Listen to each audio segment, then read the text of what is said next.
I want to just transition that or bend that conversation or that point a little bit to the world of consulting. So often consultants, hesitate to get in front of ideal clients. Like they need to, whether it's launching their business or launching some new aspect or some new campaign, they have all kinds of voices in their mind telling why they shouldn't do that. They, don't interrupt people, don't promote yourself, don't bother. All these different things going on. Maybe I'm not good enough. I should wait until I do this, do that. Based on your experience of building multiple businesses, working towards mastering mindset, or maybe have mastered many aspects of mindset. What encouragement or what suggestions would you have to somebody who's listening right now who knows they need to do something? They feel the calling, but they're not taking action. Something's holding them back. What advice might you offer them? Yeah, and trust me, I get that in a very visceral way. I mean, like I sold at the yoga center at the end of 2008, and since then have been doing a combination of media production, running two different companies, speaking, writing, and consulting. I've worked with everyone from startups to individuals to professionals to global enterprises with 250,000 employees in them. So I get it. I get how terrifying it can be to put yourself out there, to create new offerings, new products, new services.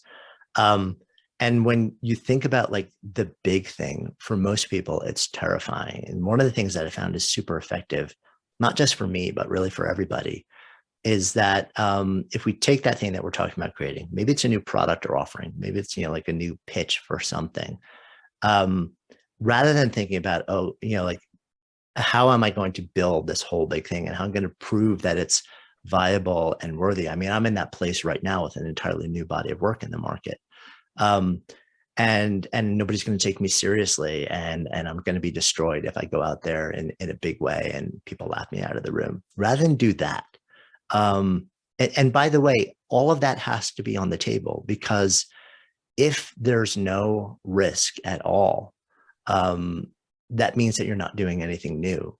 And if you're not doing anything new, why are we here? Right. If like, I'm not here to replicate the lives and the work of other people. I'm here because I want to push the envelope of what's happening. So you should feel that. And if you don't ever feel that, it tends to be a sign that complacency is setting in. And if you're cool with that and your business keeps rocking, that's fine. But what I've seen for the most part is when we hit that point, there's no sideways. The illusion of just coasting and riding it out and everything being okay is just that. It's an illusion. Life applies friction, and eventually things will start to grind and slow. So it's part of our job to actually continue to lean into the process of ideation, innovation, or else, we're going to slowly become obsolete.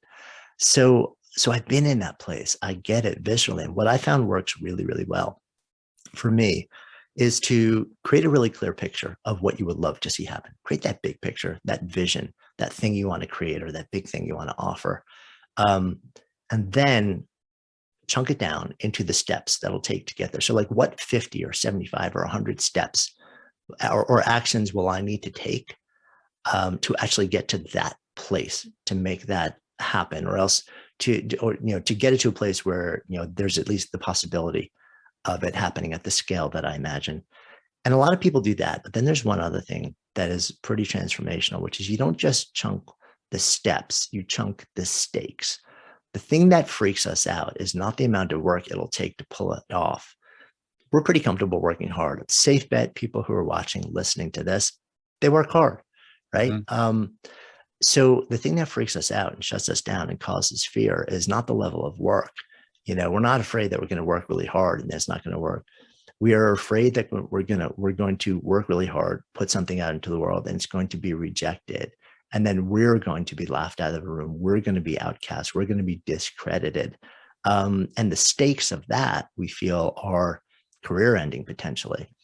So what if instead you took the stakes of putting this big new thing out into the world, or a new offering, or to a single client who's really big, and chunk those stakes down? So like, what's the first step forward where the stakes are so low that it's almost impossible for your brain to say, this is too terrifying to at least take this tiny little action. So you take the big stakes and you're like, what is the smallest thing that I can do where the stakes are also really low? and just take that first step. So hold the ultimate vision out there, like know what it is. And then just take this tiny little step where the action is small and the stakes are low, and see how it feels.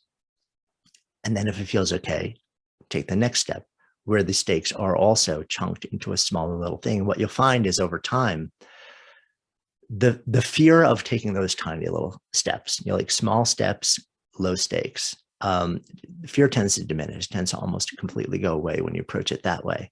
And what happens over time is with every step, then your progress towards that ultimate goal tends to prove the viability of the thing that you fear not being viable, or not, or you'll get, like 15 steps into 100 steps, and you'll start to realize that you're getting feedback and you're getting data, and it's actually disproving the assumptions you had about this thing being valuable and viable, which is really awesome, because it's better to know that early on than down the road when you've spent, a year developing it and then roll it out to the world, and then it's, soundly rejected and it doesn't work. So the fear side, I totally get, and I live with that on a persistent basis. But when you approach it by creating a really clear picture of that big thing that you would love to make happen, and then chunk the steps and the stakes, it pretty much eliminates most of that problem, to be honest with you. Yeah,